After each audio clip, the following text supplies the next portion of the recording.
बर मोहम्मद व आले मोहम्मद सलावत। अल्लाहुम्मा सल्लि अला मोहम्मद व आले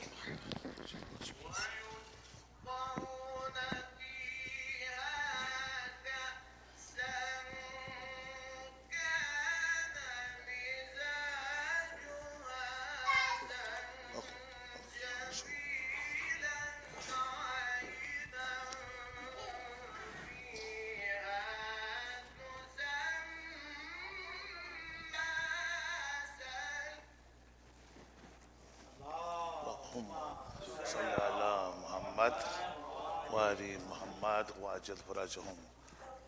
Please ask, request all of the mu'mineen, mu'minat, to recite Surah Al-Fatiha, inshallah.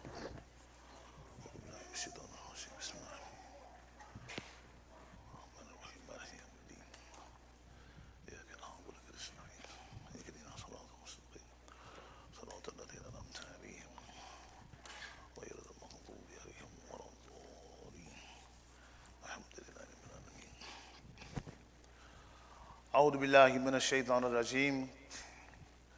بسم الله الرحمن الرحيم.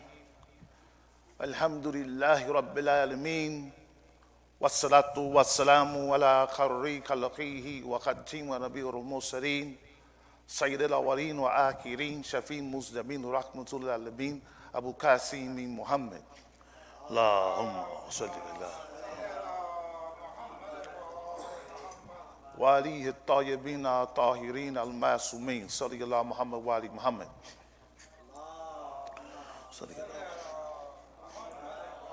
قال الله عز وجل في كلام الكريم بسم الله الرحمن الرحيم. النبي أولى بالمؤمنين من أنفسهم وأزواجهم أمهاتهم صدق الله عليه العظيم. أما بعد, dear brothers and sisters, Assalamu alaikum wa rahmatullahi wa barakatuh. It is indeed honor that Allah Azza wa Jalla have given us all the tawfiq to come here today. And I pray to Allah subhanahu wa ta'ala as we have arrived here safely, that inshallah that your journey home will also be safe. It is a blessing from Allah subhanahu wa ta'ala that we are come here today in honor of and out of respect and love for al-Mu'mineen Khadija. Salamu alayha, salawat.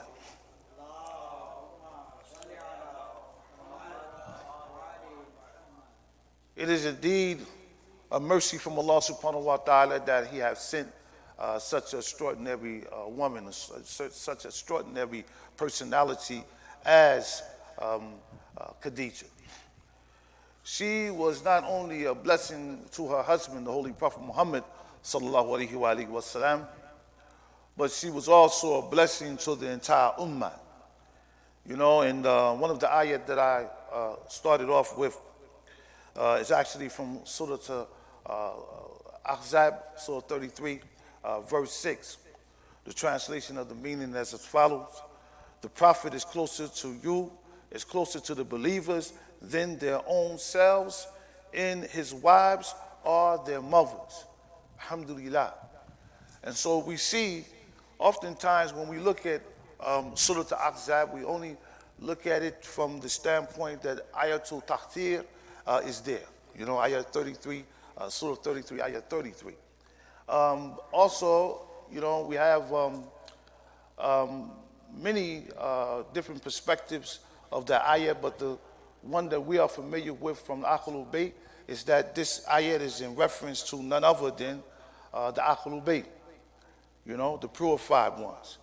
But also in that surah contains this ayat that I just recited, where Allah subhanahu wa ta'ala has said that the Prophet is more dearer, more closer to the believers than even themselves, in that his wives are their mothers. They are our mothers. And Bibi Khadija, salamu alayha, she is the first mother of the believers. MashaAllah. You know, from her, all the rest of, you know, the blessings that we receive from Allah subhanahu wa ta'ala. You know, she supported the Prophet sallallahu alayhi wa sallam when no one else did. you know. And not only did she support him just verbally, but she gave everything she had in the cause of Allah subhanahu wa ta'ala. So really the Ummah owe a great debt to Bibi Khadija. Salamu alayha, salawat. Allahumma. So out of respect and reverence of Bibi Khadija, the subject that I had chosen during this time, Shahr Ramadan, has been commentary given the Shahr of Risalatul Uquq, or the Divine Perspective of Rights by Imam Zainabia Nonprofit alayhi salatu salam. And one of those rights that the Imam alayhi salatu salam speaks of, he speaks of Hakul Ummati, okay, or the right of the mother, okay?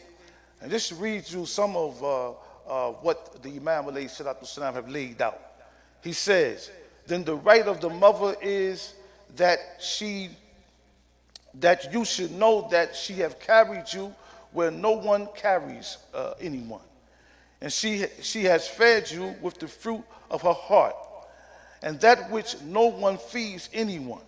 And she protected you with her hearing, in her sight, in her hands, in her legs, in her hair, in her skin, and all of her other organs.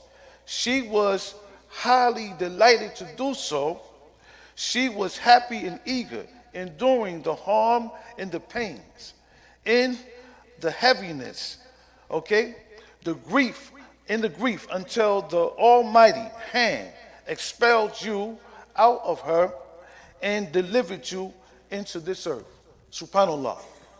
This is some of the rights of the mother from the perspective, the divine perspective of the Masoom, And when we look at the mother, Allah subhanahu wa ta'ala have told us that we must respect our parents.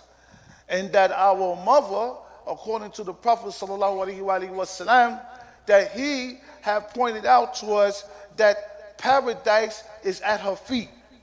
MashaAllah. Now, this is a very profound statement, and especially from the time of the Prophet, when the women really had no rights and they were not being respected, okay? But Islam, through the divine mercy of Allah subhanahu wa ta'ala and the Prophet, he had lifted and raised up the woman to the status that whereas that now paradise is at her feet. And so as Bibi Khadija being our mother, we owe her a great deal of respect and a great deal of honor. And out of all of the personalities that have came from Islam, no one really have surpassed her, And not only that, during the time of those 24, 25 years of the marriage between the Prophet and Khadija, that, the Prophet never took on another wife during that time, And that oftentimes Allah subhanahu wa ta'ala would send salams to Bibi Khadija, mashallah, And that even before the marriage between the Prophet and Khadija, that she, in her own right, came from a line of people that was honorable and respectable, and that she had this title even among the Arabs at that time as Tahira, okay, as the pure one, and that she had the title as the princess or the queen, okay, of Arabia. And many men wanted to marry her. Many men wanted to wed her. But, she did not give in to them because she wasn't looking for what they were looking for. And many of them was looking for her because of her wealth and because of her status and so forth and so on. But she had another look, and that look was she was looking for the akhlaq. She was looking for, someone that had integrity, that had, principles and divine values of themselves. And so she found that finally in none other than the Holy Prophet Muhammad, sallallahu.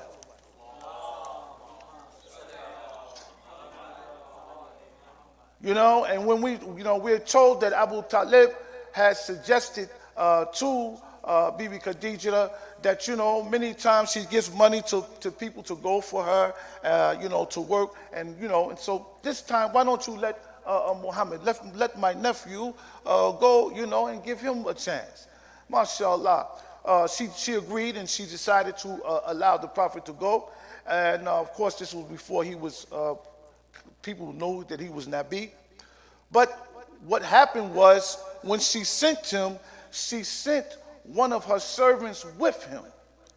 And his duty, his objective that she gave him, she said, I want you to watch him. I want you to watch Muhammad, okay? And I want you to tell me, okay, about him, okay? And how he is, And so when they went, we're told that, the historians tell us that the Prophet had acquired a great, he did good business, and he acquired lots of profit for her, And so when he returned back home to Mecca, one of the first things that she asked her servant was, how was he? Not how much money did he make, but tell me what kind of person he is. And he told her, he said, I have never saw anyone like this man. I have never seen anyone like that. He is the most honorable person. He's the most honest person. Okay, the way he talks to people, the way he deals with people is very beautiful. He doesn't talk bad to no one. He doesn't try to cheat anyone, so forth and so on. And he have made a tremendous profit for us, more than they had acquired in the past. And so we're told that, that Khadija sent word to Abu Talib that she wanted to marry the Prophet sallallahu alaihi wasallam, and that, alhamdulillah, they arranged it, and subhanallah, they became married, husband and wife. And many of us are familiar with the story. But one thing that is very important that we don't really look at is that here was a woman that was wealthy. She had more money, more material wealth than her husband, but that wasn't a thing that which made her look away from him, because he didn't have the money, the material wealth that, that she had. But she was looking for someone that had a good character, that had, a high level of akhlaq. And she found that in him, and that was it for her, And her search, her journey was over. You know what I mean? MashaAllah. And sometimes, we look today, people, the first thing they look at is what you have or what you don't, and that will determine if they will, go forward with any marriage proposal or accept this, They don't look to the character. Then when they get married, they find out maybe this person is not of a good character.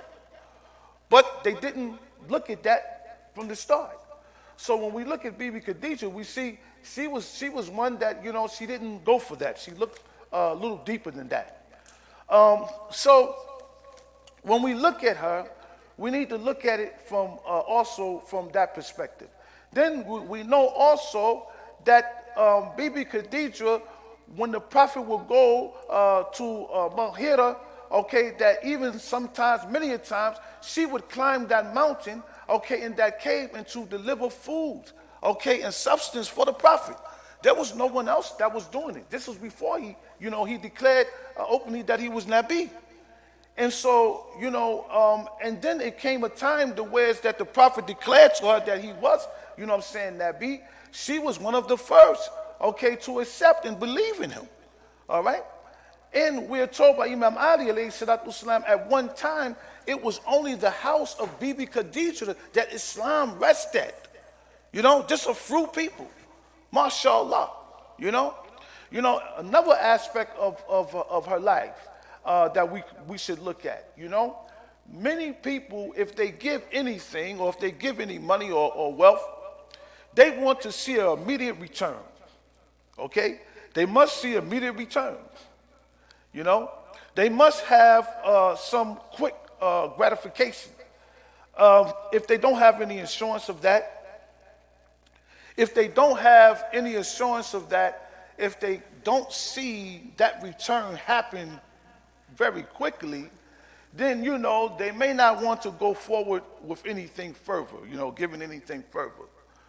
We see that Bibi Khadija gave everything she had. And let me tell you just a little bit, okay, in the little time that we have, what she had. The historians tell us that Bibi Khadija, salamullah alayha, she had about not 1,000 camels, not 100 or 2,000, but around 80,000 camels.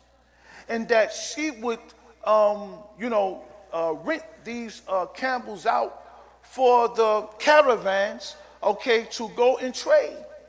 Now imagine today, if you had, or I had, 80,000 trucks, okay? 80,000 vans, mashallah. Could you imagine, the wealth that she possessed at that time?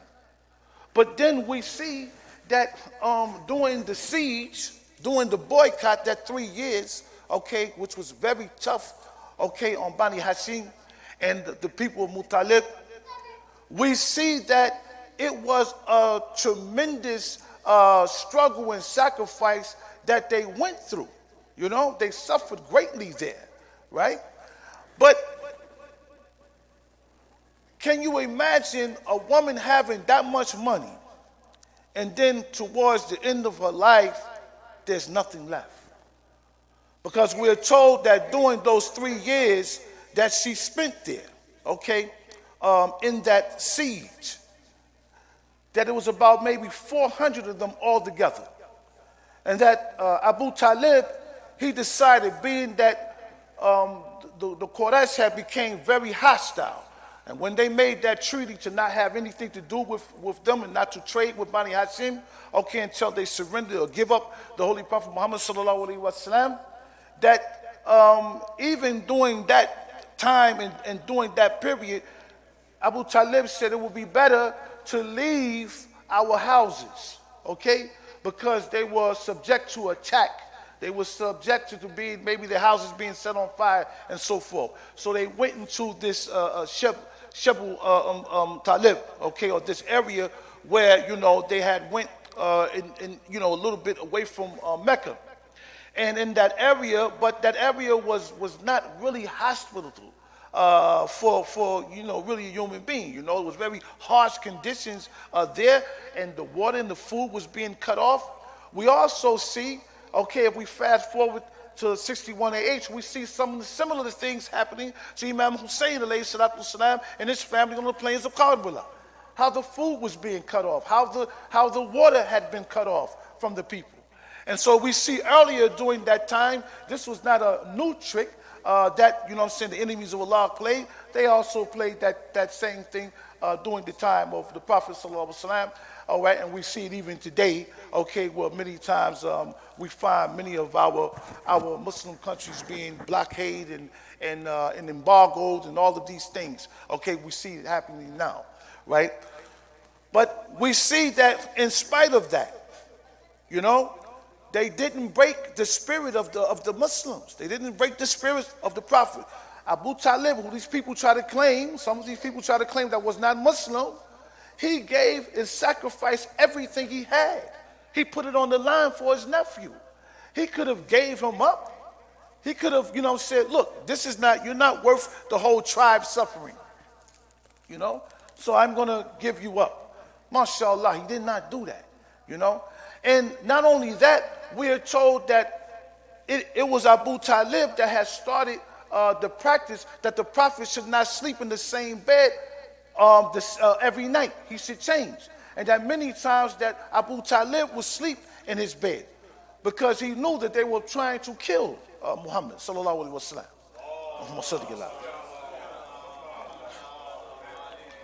So when we see his nephew, when we see his son, subhanAllah, okay, we see Imam Ali alayhi salatu wasalam doing it later on, sleeping in the bed of the Prophet sallallahu alaihi wasallam. It shouldn't be a surprise to us because this is something that Bani Hashim, they had been doing a long time to try to preserve the life of the Holy Prophet Muhammad sallallahu alaihi wasallam and to sustain Islam, to make sure that Islam would survive. So out of all of these centuries, dear brothers and sisters, okay, we coming short on time, but out of all of, these centuries, we can thank none other than Bibi Khadijah for giving and sacrificing everything she had to make sure that we receive Islam and that Islam survived. In spite of her losing her wealth and losing her life, because she did not live to see the growth of Islam. Now, look from that time, just a very few. You look to this time, we're told that there's over 2.5 billion Muslims in the world now today. If it had not been for Bibi Khadijah, we may not even have Islam now. Maybe Islam will be a footnote in a dusty book, okay, in the bottom, okay, of the cellar of a library somewhere. So let us thank Allah subhanahu wa ta'ala for giving us Bibi Khadijah. Inna Allahi wa inna Allahi raji'un. Sadaqallah.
اللهم صل على محمد وآل محمد.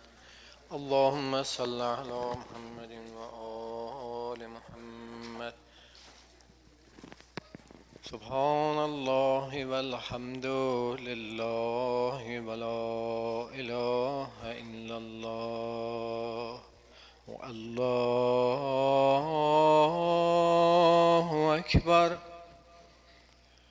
الله أكبر. الله أكبر. أشهد أن لا إله إلا الله.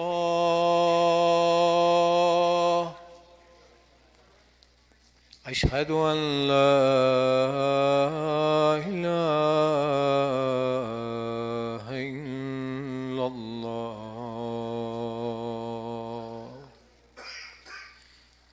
أشهد أن محمدا رسول الله.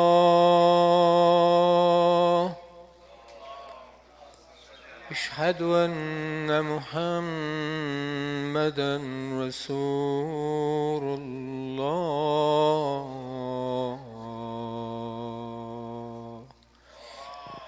أشهد أن مولانا أمير المؤمنين عليا ولي الله. أشهد أن مولانا أمير المؤمنين عليا حجة الله. حي على الصلاة.